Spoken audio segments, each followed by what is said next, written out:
نحمده ونستعينه ونستغفره ونعوذ بالله من شرور أنفسنا ومن سيئات أعمالنا من يهده الله فلا مضل له ومن يضلل فلا هادي له وأشهد أن لا إله إلا الله وحده لا شريك له وأشهد أن محمدا عبده ورسوله أرسله بالحق بشيرا ونذيرا أما بعد يا أيها الذين آمنوا اتقوا الله حق تقاته ولا تموتن إلا وأنتم مسلمون يا أيها الناس اتقوا ربكم الذي خلقكم من نفس واحدة وخلق منها زوجها وبث منهما رجالا كثيرا ونساء واتقوا الله الذي تساءلون به والأرحام إن الله كان عليكم رقيبا يا أيها الذين آمنوا اتقوا الله وقولوا قولا سديدا يصلح لكم أعمالكم ويغفر لكم ذنوبكم ومن يطع الله ورسوله فقد فاز فوزا عظيما أما بعد فإن خير الحديث كتاب الله وخير الهدي هدي محمد صلى الله عليه وسلم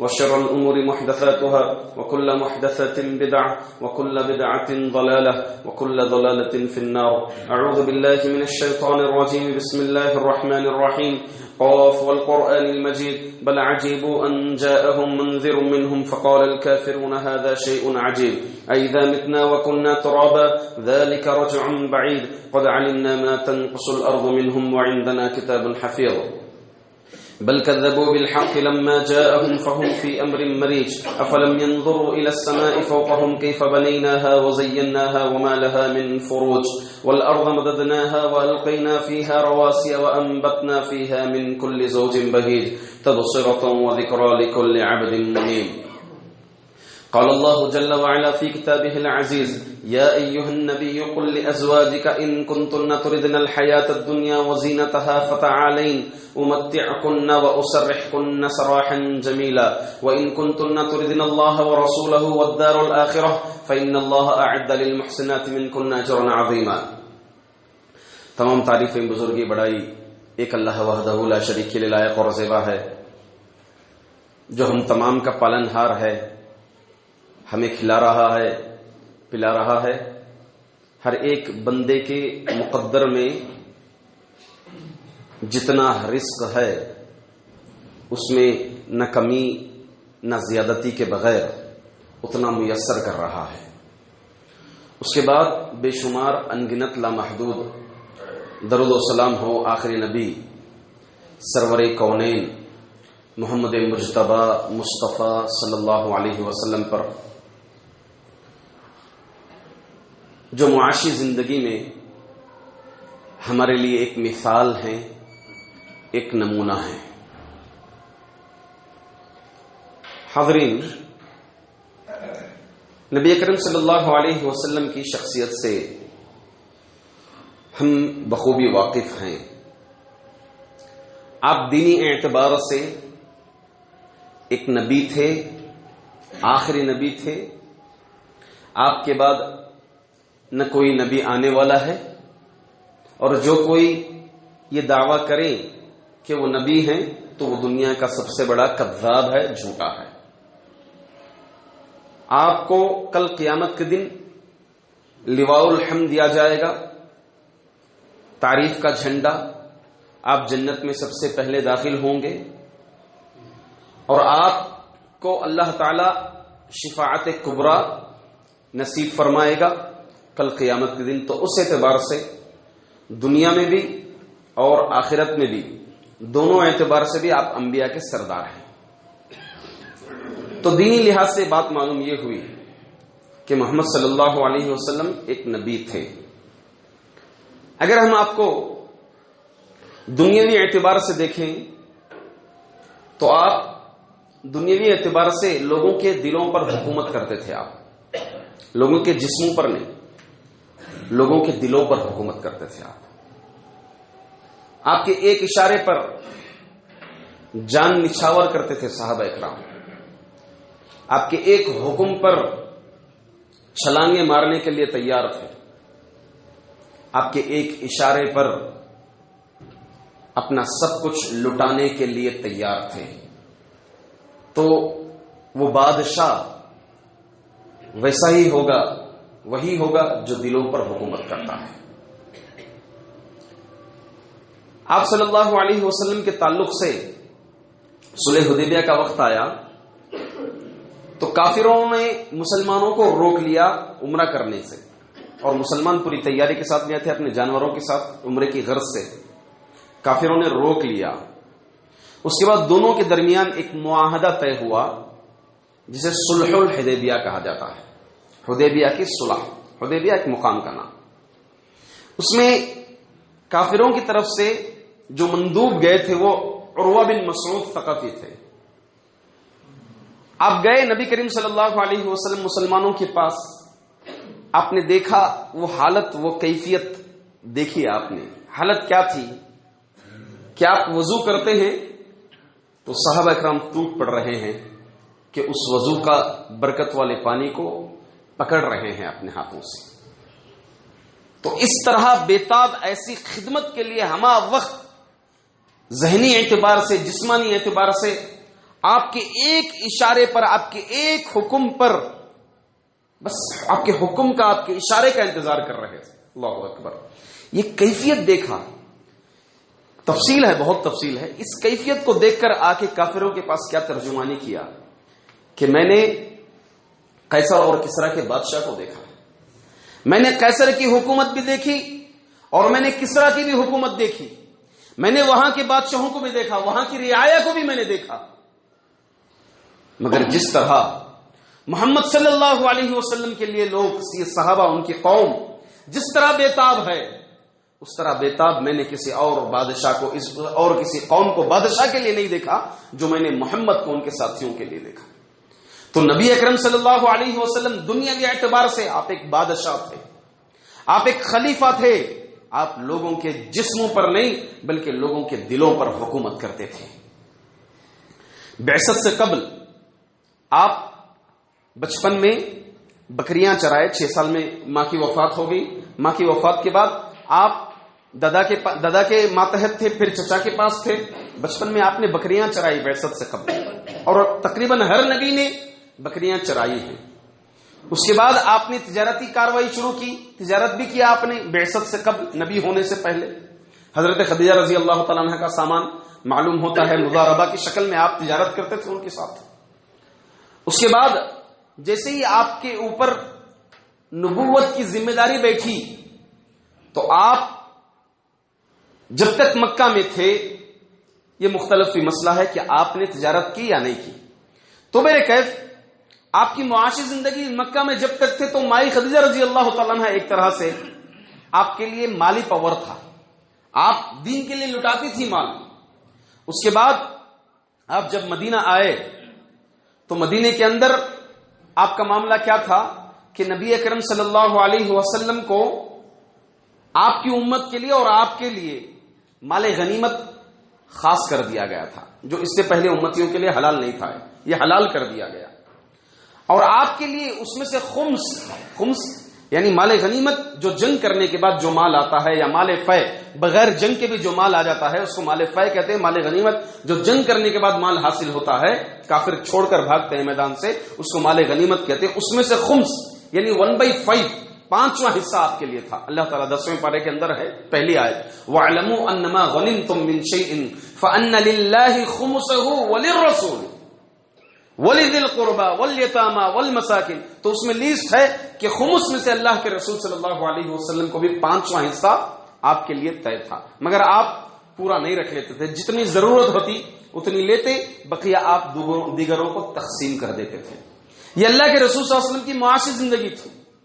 اس کے بعد معاملہ ایسا تک آیا آپ کے گھر پر، آپ کے گھر میں کھانے پینے کے معاملے کے تعلق سے ماں عائشہ رضی اللہ تعالیٰ عنہ فرماتی ہیں، لقد مات رسول اللہ صلی اللہ علیہ وسلم وما شبع من خبز وزیت فی یوم واحد مرتين، نبی اکرم صلی اللہ علیہ وسلم کی وفات ہو گئی، آپ کے گھر کا معاملہ یہ تھا کہ کبھی ہم نے دن میں 2 مرتبہ پیٹ بھر کر کے روغن اور روٹی نہیں کھائی۔ اللہ اکبر، آپ کے گھر کا معاملہ یہ تھا کہ ایک دن میں 2 مرتبہ پیٹ بھر کر کے روٹی اور روغن ہم نے نہیں کھایا، حتیٰ دوسرے حدیث میں یہ الفاظ آتے ہیں، ما شبع رسول اللہ صلی اللہ علیہ وسلم من خبز الشعیر یومین متتابعین حتی قبض فرماتے ہیں کہ اللہ کے رسول صلی اللہ علیہ وسلم 2 دن لگاتار جو کی روٹی آپ کو گھر پر نصیب نہیں ہوئی یہاں تک کہ آپ کی وفات ہو گئی. یہ نبی کریم صلی اللہ علیہ وسلم کا گھر تھا. تیسری ایک اور حدیث میں حضرت انس بن مالک رضی اللہ عنہ کہتے ہیں لم يأكل النبي صلی اللہ علیہ وسلم على خوان حتى مات وما اكل خبزا مرفقا حتى مات، کہ اللہ کے رسول صلی اللہ علیہ وسلم آپ کی وفات سے پہلے آپ کی زندگی میں کبھی آپ کے سامنے عالی شان دسترخوان نہیں بچھا، آپ کے سامنے کبھی آپ کے سامنے عالی شان دسترخوان نہیں بچھا، اور کبھی آپ کو نرم آٹے کی روٹی یا ایک دم نرم روٹی آپ کو کبھی نصیب نہیں ہوئی. کچھ روٹیاں بن گئی سوکھی موکی روٹیاں کبھی کہیں سے آ جاتی آپ کھا لیا کرتے تھے. یہ اللہ کے رسول صلی اللہ علیہ وسلم کا گھر تھا. آپ پر بھی بھوک شدت طاری تھی. یہ دلیل ہے کہ آپ بشر تھے، آپ کوئی فرشتہ نہیں تھے، آپ بشر تھے. آپ کے بشر ہونے کی دلیل کیا ہے؟ آپ کے انسان ہونے کی دلیل کیا ہے؟ کہ آپ کو بھی بھوک لگتی تھی. ایک مرتبہ کا واقعہ ہے کہ نبی اکرم صلی اللہ علیہ وسلم رات میں گھر سے باہر نکلے. بھوک کی شدت ستائی آپ کو، کھانے کچھ نہیں تھا گھر پر. گھر سے باہر نکلے آپ، دیکھا کہ یہاں خلیفہ ابو بکر رضی اللہ عنہ وہ بھی گھر سے باہر ہیں، اور عمر رضی اللہ عنہ وہ بھی اپنے حجرے سے باہر ہیں. پوچھا بھائی میں اخرجکم، یہ کون سی چیز تمہیں دونوں کو باہر گھر سے باہر نکالی؟ کہا اللہ کے رسول صلی اللہ علیہ وسلم بھوک نے ہمیں باہر نکال دیا. کہا مجھے بھی اسی چیز نے باہر نکال دی، مجھے بھی بھوک نے میرے گھر سے باہر نکال دیا. ہوا کیا؟ تینوں ایک جگہ ہو کر کے ایک انصاری صحابی کے گھر گئے. انصاری صحابی دیکھے اور خوش ہو گئے. اہلیہ اور شوہر دونوں نے مل کر کے اللہ کے رسول صلی اللہ علیہ وسلم کو پہلے تو دودھ نصیب فرمایا، پھر جو ہے ایک بکرا ذبح کر کر کے خوش ہو گئے کہ اتنے معزز مہمان میرے گھر پر آئے ہیں. کھانا کھائے. عشاء کے بعد آپ گھر سے باہر نکلے. کہا کہ یہ اللہ تعالیٰ کی بہت بڑی نعمت ہے کہ اللہ کہ ہمیں جو ہے گھروں سے باہر بھوک نہیں نکالا، اور آج ہم پیٹ بھر کر کے باہر نکل رہے ہیں. کل قیامت کے دن یہ اللہ تعالیٰ اس نعمت کے بارے میں اللہ تعالیٰ ہم سے پوچھے گا. میرے بھائیوں، ہمارے دسترخوان کا حال کیا ہے؟ ہمارے دسترخوان کا حال کیا ہے؟ یہ نبی اکرم صلی اللہ علیہ وسلم وقت کے بادشاہ بھوک ستا رہی ہے، گھر سے باہر نکل رہے ہیں. اللہ اکبر. ایک آدمی آئے، فقیر آئے نبی اکرم صلی اللہ علیہ وسلم کے پاس، آ کر کے کہا کہ بھوکا ہوں، کچھ ضیافت کر دیجئے، کچھ مہمان نوازی کر دیجئے. آپ نے بھیجا حضرت انس کو، جاؤ گھر پہ جا کے دیکھو کیا ہے، میرے اتنے اجرے ہیں، اتنی بیویاں ہیں، گھروں میں جاؤ دیکھو گھر پر کیا ہے، کچھ کھانے کے لیے ہو تو اس کو کھلا دینا. گئے، ایک بیوی کے گھر گئے، ایک بیوی کے گھر گئے. جواب آتا گیا کہ کچھ نہیں، جواب آتے گیا کہ کچھ نہیں، کچھ نہیں. اللہ اکبر. کیا گھر تھا وہ؟ اللہ اکبر. وقت کے بادشاہ اللہ کے رسول صلی اللہ علیہ وسلم حضرت انس رضی اللہ تعالیٰ عنہ آپ کی بھوک کے تعلق سے کہتے ہیں کہ غزوہ خندق کا مسئلہ ہے. غزوہ خندق غزوہ کھودا جا رہا ہے، گڑھا کھودا جا رہا ہے. ایک آدمی ہے کہ اللہ کے رسول صلی اللہ علیہ وسلم بھوکا ہوں، دیکھیں بھوک کی وجہ سے ایک پتھر باندھا ہوا ہوں پیٹ پر. تو حضرت انس فرماتے ہیں کہ نبی اکرم صلی اللہ علیہ وسلم نے اپنا کرتا اٹھایا، 2 پتھر باندھے ہوئے تھے بھوک کی وجہ سے. یہ نبی اکرم صلی اللہ علیہ وسلم کی معاشی زندگی تھی. آپ کے گھر پر میسر نہیں تھا میرے بھائی. وقت کے بادشاہ تھے آپ کے ایک اشارے پر پورا خزانہ جمع کرنے کے لیے تیار تھے. مکے میں جب آپ تھے تو یہاں پر ایک مکے کا سردار آیا، آ کر کہا کہ محمد آخر کب تم اس کام سے رکو گے؟ تم ہماری قوم کو گمراہ کرتے جا رہے ہو، کب اس کام سے رکو گے؟ تمہیں کیا چاہیے؟ عرب کی حسین و جمیل عورت چاہیے تمہیں، ہم نکاح کروا دیں گے اس کا. اگر تمہیں خزانے چاہیے تو ہم یہ خزانے کی چابی دینے کے لیے تیار ہیں. اگر تمہیں بادشاہت چاہیے، عہدہ چاہیے، منصب چاہیے، عورت چاہیے، سب کچھ دینے کے لیے تیار ہیں، بس تم اس کام سے رک جاؤ. آپ مسکرائے، کہا تمہاری بات ہو گئی. پھر آپ نے جو ہے تلاوتیں شروع کی، حامیم سجدہ پڑھنا شروع کیا. وہ بھاگا دوڑا، کہا کہ محمد کو اپنے کام سے مت روکو، صحیح کر رہا ہے وہ کام. تو آپ کے ایک اشارے کے لیے مدنی زندگی نہیں، مکے میں بھی آپ کو آپشن تھے. پوری دنیا کی دولت آپ کے سامنے، عرب کی پوری دولت آپ کے سامنے بچھانے کے لیے، نچھاور کرنے کے لیے تیار تھے لوگ آپ کے اخلاق سے اور آپ کے کردار کو دیکھ کر کے. مگر آپ نے یہ زندگی گزاری، آپ نے یہ زندگی گزاری. حضرت ابو رضی اللہ تعالیٰ عنہ فرماتے ہیں ما شبع رسول اللہ صلی اللہ علیہ وسلم وأهله ثلاثا تباعا من خبز البر حتى فارق الدنیا. یہ تو آپ کا حال تھا، آپ کے ساتھ آپ کے گھر والوں کا حال بھی وہی تھا، آپ کی بیویوں کا بھی حال وہی تھا. شوہروں کو تانا دینے والی خواتین، شوہروں پر انگلیاں اٹھانے والی خواتین، شوہروں کو غیر ذمہ دار سمجھنے والی خواتین، شوہروں کی شکایتیں لے کر آ کے شوہروں کے تعلق سے ان کی شکایتیں لے کر آ کر دوسروں کے سامنے بیان کرنے والی، اپنے پڑوسیوں کو سنانے والی خواتین. غور سے سن لے، یہ اللہ کے رسول صلی اللہ علیہ وسلم کی بیویوں کا حال بھی یہی تھا. فرماتے ہیں حضرت ابو رضی اللہ تعالیٰ عنہ، اللہ کے رسول صلی اللہ علیہ وسلم اور ان کے اہل خانہ، اللہ کے رسول صلی اللہ علیہ وسلم اور ان کے اہل خانہ کبھی 3 دن تک گیہوں کی روٹی نصیب نہیں ہوئی، یہاں تک کہ آپ کی وفات ہو گئی. یہ آپ کے اہل خانہ نے ایک مرتبہ حالات جب سدھر رہے تھے مدینے کے، خاص طور سے خیبر کے بعد مدینے میں کافی مدینے کو بیت المال کو کافی مال آنا شروع ہوا، تو اللہ کے رسول صلی اللہ علیہ وسلم لوگوں میں جو تقسیم کرتے تھے اس میں زائد مال بھی تقسیم کرنا شروع کیا. اللہ کے رسول صلی اللہ علیہ وسلم کی بیویوں نے دیکھا کہ سب گھروں کو زائد جا رہا ہے، ایکسٹرا مال جا رہا.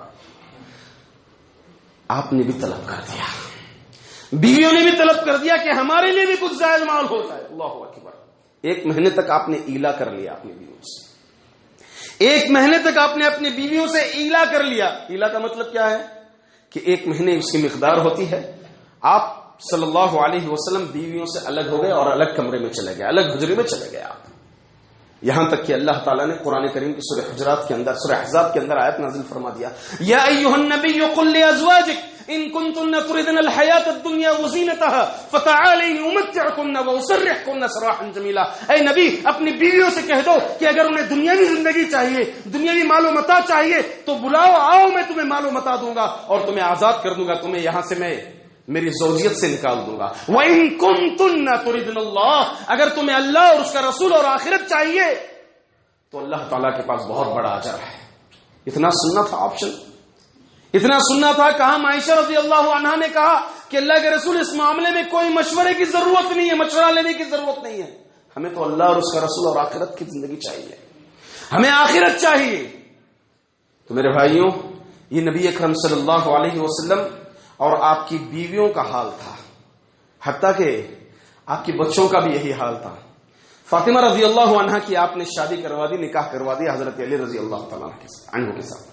آپ بہت کام کرتی تھی، چکی پیستی تھی، بہت زیادہ آپ کے ہاتھوں پر ورم آ گیا تھا ہاتھوں پر. تو اب دیکھا کہ یہاں مال فے آتے جا رہا ہے. ابا سے طلب کر کے بھیجا کہ ابا سے کہو ایک لونڈی چاہیے، غلام چاہیے کام کرنے کے لیے. ہاتھ تھک چکے ہیں، میں تھک جاتی ہوں کام کرتے کرتے، مجھے ہیلپ کے لیے، خدمت کے لیے ایک لونڈی یا غلام چاہیے. اللہ کے رسول صلی اللہ علیہ وسلم نے، کون باپ اپنی بیٹی کی گزارش کو پورا نہیں کرے گا؟ اپنی بیٹی کی اس جائز خواہش کو کون باپ پورا نہیں کرے گا؟ اللہ کے رسول صلی اللہ علیہ وسلم نے دعائیں سکھا کر کے آپ نے فاطمہ رضی اللہ عنہا کو بھیجا. حتیٰ اللہ تعالیٰ نے اللہ کے رسول صلی اللہ علیہ وسلم کو آپشن دے دیا کہ محمد، کیا آپشن دیا؟ اللہ کے رسول فرماتے ہیں عرض علی ربی لیجعل لی بطحاء مکہ ذهبا، کہ اللہ تعالیٰ نے مجھے بطحاء مقام کا نام ہے، بطحاء مکے کے اندر جو بطحاء ہے اس پہاڑ کا سونے کے مانند اللہ تعالیٰ نے مجھے آپشن کر دیا کہ پورا پہاڑ کو میں آپ کے لیے سونا بنا دوں گا. مگر اللہ کے رسول صلی اللہ علیہ وسلم نے اس زندگی کو پسند کیا. آپ صلی اللہ علیہ وسلم نے قناعت والی زندگی کو پسند کیا. اللہ کے رسول صلی اللہ علیہ وسلم بڑے قناعت گزار تھے. اگر آپ کے گھر کی بات کر لیں، آج ہمیں چاہیے یہ لیڈی لائٹ چاہیے، آرام چاہیے، بنگلے چاہیے، گھروں ایک سے ایک طرح کے گھر ہمیں چاہیے. میں اس کا مطلب یہ نہیں بتا رہا ہوں کہ میں آپ اس کی خواہش نہ کریں، آپ یہ رہنا جائز نہیں ہے. میں بس اللہ کے رسول صلی اللہ علیہ وسلم کی زندگی بتا رہا ہوں کہ آپ کے گھر کا حال کیا تھا. آپ کے گھر کا حال تھا، آپ کا گھر، آپ کا بستر، آپ کا اوڑھنا، آپ کا بیٹھنا بچھونا، اتنی سادی زندگی تھی کہ عبداللہ بن مسعود رضی اللہ عنہ فرماتے ہیں کہ اللہ کے رسول صلی اللہ علیہ وسلم جس چٹائی پر آرام کرتے تھے، جس چٹائی پر آپ لیٹتے تھے، لیٹنے کی وجہ سے آپ کے جسم پر آپ کے کندھے کے پاس نشانات لگ جاتے تھے. صحابہ نے پوچھا اللہ کے رسول آپ چٹائی چینج کر لیجئے, اپنا بستر بدلا لیجئے, کہو تو آپ کے لیے اچھا نرم والا بستر لا کر کے رکھ دوں. کہا مالی والدنیا, ارے مجھے کیا ہے, یہ دنیا سے لینا دینا کیا ہے. میری مثال اس دنیا کے لیے ایسے ہی ہے کہ ایک مسافر کی طرح ہے, بس اپنے سفر پر نکل پڑا, تھوڑی دیر آرام کے لیے ایک درخت کے پاس بیٹھ گیا, پھر اپنے سفر کے لیے نکل پڑا. مالی والدنیا, مجھے کیا ہے, مجھے دنیا سے لینا دینا کیا ہے, مجھے دنیا سے لینا دینا کیا ہے. یہ اللہ کے رسول صلی اللہ علیہ وسلم کا معاملہ تھا. آپ کا گھر کیا تھا, آپ کا گھر کیا تھا, مکے میں تھے تو یتیم تھے آپ والدہ کی وفات ہو گئی, دادا کی وفات ہو گئی, چچا ابو طالب کے ساتھ تھے, اس کے بعد مائی خدیجہ رضی اللہ تعالیٰ عنہا کے گھر پر تھے آپ, اس کے بعد جب آپ مدینہ آئے تو 6 ماہ تک ابو ایوب انصاری رضی اللہ عنہ کے گھر پر تھے آپ. اس کے بعد پھر آپ نے اپنے گھر بنایا, جیسے جیسے آپ کی شادی ہوتی گئی, نکاح ہوتے گئے, ویسے ویسے آپ نے اپنے ایک ایک بیوی کے لیے ایک کمرہ بناتے گیا. کیسے تھے کمرے, کیسے تھے کمرے؟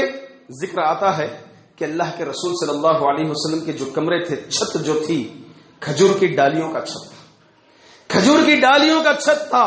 برسات جب پڑتی تھی تو اس چھت سے ان کھجور کے ڈالیوں سے پانی گھر کے اندر جاتا تھا, جس کی وجہ سے اوپر ایک کمبل اڑانا پڑتا تھا. یہ اللہ کے رسول صلی اللہ علیہ وسلم کا چھت. مقدار کتنی, بس تھوڑا اور اونچے ہو جائیں, 6 فٹ سے کچھ زائد اللہ کے رسول صلی اللہ علیہ وسلم کی رسول اللہ صلی اللہ علیہ وسلم کا گھر تھا جو اوپر لگ جاتا تھا. آج کی طرح اونچے محلوں کی طرح نہیں ہے, بلکہ بہت ہی چھوٹی مقدار, ہائٹ جو ہے بہت ہی کم ہوا کرتی تھی. اسی طرح آپ کے گھر کی دیواریں مٹی کی دیواریں ہوتی تھی. چوڑائی لمبائی بہت ہی کم چوڑائی لمبائی تھی. لمبائی کے تعلق سے کیا آتا ہے کہ نبی اکرم صلی اللہ علیہ وسلم گھر پر جب تہجد گزاری کرتے تھے تو عائشہ رضی اللہ عنہا حالت حیض میں ہوتی تھی. جب آپ سجدہ کرتے تھے تو آپ کا پیر عائشہ رضی اللہ عنہ کا پیر لگتا تھا, تو عائشہ رضی اللہ عنہ اپنے پیروں کو سکیڑ لیتی تھی, اپنے پیروں کو سکیڑ لیتی تھی. تو آپ اس سے اندازہ لگائیے کہ کتنی لمبائی کا گھر ہوگا, کتنی لمبائی کا گھر ہوگا کہ ایک صف اس سے کچھ زائد ہے. حضرت عمر رضی اللہ عنہ فرماتے ہیں آپ کے گھر کے تعلق سے کہ ایک مرتبہ میں آیا, آپ ایک معمولی سی چٹائی پر لیٹے ہوئے تھے, آپ ایک معمولی سی چٹائی پر لیٹے ہوئے تھے, مٹی کی دیواریں تھی, ایک طرف جانور کی کھال لٹک رہی تھی, تو دوسری طرف کچھ جو کے دانے گرے ہوئے تھے نیچے, مٹی سے ملے جو کے دانے کچھ پڑے ہوئے تھے. یہی تھا آپ کے گھر پر, یہی تھا آپ کے گھر پر. جانور کی ایک کھال ایک طرف لٹک رہی تھی اور ایک طرف جو کے دانے جو کہ مٹی سے ملے ہوئے جو کے دانے پڑے ہوئے تھے وہاں پر. حضرت عمر رضی اللہ تعالیٰ عنہ نے کہا کہ اللہ کے رسول آپ رو پڑے, کہا کہ قیصر و کسریٰ کے بادشاہ یہاں پر وہاں پر دنیا کی عیاشی اڑا رہے ہیں, ایک سے ایک بستر ہیں, ایک سے ایک دسترخوان ہیں ان کے, ایک سے ایک محلے بنائے ہوئے ہیں, ایک سے ایک کمرے بنائے ہوئے ہیں عالیشان. اللہ کے رسول آپ تو ایک چٹائی پر لیٹے ہوئے ہیں, ایک چٹائی پر آپ لیٹے ہوئے ہیں. تو اللہ کے رسول صلی اللہ علیہ وسلم نے کہا ان کے لیے دنیا ہے اور ہمارے لیے آخرت ہے. کہا ان کے لیے دنیا ہے اور ہمارے لیے آخرت ہے. اللہ کے رسول صلی اللہ علیہ وسلم کی جب وفات ہوئی تو آپ نے کیا چھوڑا وفات کے وقت, آپ نے کتنی وراثت چھوڑی وفات کے وقت. فرماتے ہیں ما ترک رسول اللہ صلی اللہ علیہ وسلم عند موته درہما ولا دینارا ولا امتا ولا شيئا الا بلغته البيضاء وصلاحه وارضا جعلها صدقہ. کہ اللہ کے رسول صلی اللہ علیہ وسلم وفات کے وقت نہ ایک دینار چھوڑا, نہ درہم چھوڑا, نہ ایک دینار چھوڑا, نہ ایک درہم چھوڑا, نہ ہی ایک لونڈی چھوڑی آپ. بس آپ کا ایک سفید خچر تھا, سفید خچر تھا جو جنگ کے لیے آپ جایا کرتے تھے, جہاد کے لیے جایا کرتے تھے, اسفار میں جایا کرتے تھے, اور ہتھیار تھے آپ کے کچھ, اور اسی طرح تھوڑی سی زمین تھی وہ بھی صدقہ کر گئے تھے اللہ کے رسول صلی اللہ علیہ وسلم. یہ نبی اکرم صلی اللہ علیہ وسلم کا گھر تھا اور آپ کی معاشی زندگی تھی. وقت کے بادشاہ, دلوں پر حکومت کرنے والے, سرور کونین, انبیاء کے سردار, انبیاء میں بھی سردار, جنت میں سب سے پہلے جانے والے, یہ بس ان کی دنیا تھی میرے بھائی. اس کا مطلب یہ اللہ کے رسول صلی اللہ علیہ وسلم کی معاشی زندگی ذکر کرنے سے مقصود یہ نہیں کہ آپ دنیاوی جو اللہ تعالیٰ کی نعمتیں ہیں آپ اس نعمتوں کو استعمال نہ کریں, بلکہ ایک مومن کو ان کی ساری عاجزی کی زندگی گزارنی چاہیے. جتنا اللہ تعالیٰ ہمارے مقدر میں رزق دے رکھا ہے اس پہ ہمیں اکتفا کرنا چاہیے, اس پہ اکتفا کرنا چاہیے، اور اونچی خواہشیں اور اونچی تمنائیں، عیش و آرام کی زندگیوں کی تمنائیں، خواہشیں، یہ انسان کو دنیا میں ملوث کر دیتا ہے، آخرت سے دور کر دیتا ہے، آخرت کو پسے پش ڈال دیتا ہے۔ اس لیے حالات بدلتے رہتے ہیں، حالات کبھی یکساں نہیں ہوتے، اللہ تعالیٰ سب کا مقدر، سب کا رزق رکھا ہوا ہے اللہ تعالیٰ۔ حالات پتہ نہیں کیسے آ جائیں، حالات پتہ نہیں کیسے آ جائیں۔ ابھی ہو سکتا ہے کہ لاک ڈاؤن ہو جائے مکمل طرح سے، جس طرح سے first lockdown, second lockdown میں رزق کے پالے پڑ گئے تھے، لوگوں کو روزی کے مسائل سامنے آ گئے تھے، ہو سکتا ہے کہ آگے آ جائیں مسائل۔ تو اس لیے ایک مومن جو ہے رزق پر اکتفا کرنا سیکھے، رزق پر اکتفا کرنا سیکھے۔ اس کو کہتے ہیں قناعت گزاری۔ یہ بندے کو آخرت کی یاد دلاتی ہے، آخرت کی یاد دلاتی ہے۔ اسی طرح خواتین حرف شکایات اپنے زبانوں سے نکالیں، اپنے زبانوں سے نکالیں، کوشش کریں، محنت کریں، جتنا ہمارے رزق میں، ہمارے مقدر میں رزق آئے اس پہ قناعت کرنے کا یہ ایک مومن کا شیوا ہونا چاہیے۔ اللہ تعالیٰ سے دعا ہے کہ اللہ تعالیٰ ہم تمام کو قناعت سے کام لینے کی توفیق عطا فرمائے۔ اللہ تعالیٰ جو معاشی معاملے میں پریشان حال ہیں، اللہ تعالیٰ ان کی پریشانیوں کو دور عطا فرمائے۔ اسی طرح سے جو قرض میں ڈوبے ہوئے ہیں، اللہ تعالیٰ ان کو قرض ادا کرنے کے راستے ہموار عطا فرمائے۔ جو لوگ پریشان حال ہیں، بیماریوں میں مبتلا ہیں، اللہ تعالیٰ انہیں شفائے عاجلہ کاملہ عطا فرمائے۔ اللہ تعالیٰ تمام مسلمانوں کو عزت دے۔ جو مسلمانوں میں نوجوان گمراہ ہو گئے ہیں، راہ سے بھٹکے ہوئے ہیں، اللہ تعالیٰ انہیں صراط المستقیم پر چلنے کی توفیق عطا فرمائے۔ اللہ تعالیٰ ہم تمام کو کلمے پر قائم رکھے، اور جب ہمارا خاتمہ ہو تو کلمہ توحید لا الہ الا اللہ پر خاتمہ ہو۔ آمین۔ اقول قولی ھذا استغفر اللہ لی ولکم ولسائر المسلمین من کل ذنب فاستغفروہ انہ هو الغفور الرحیم۔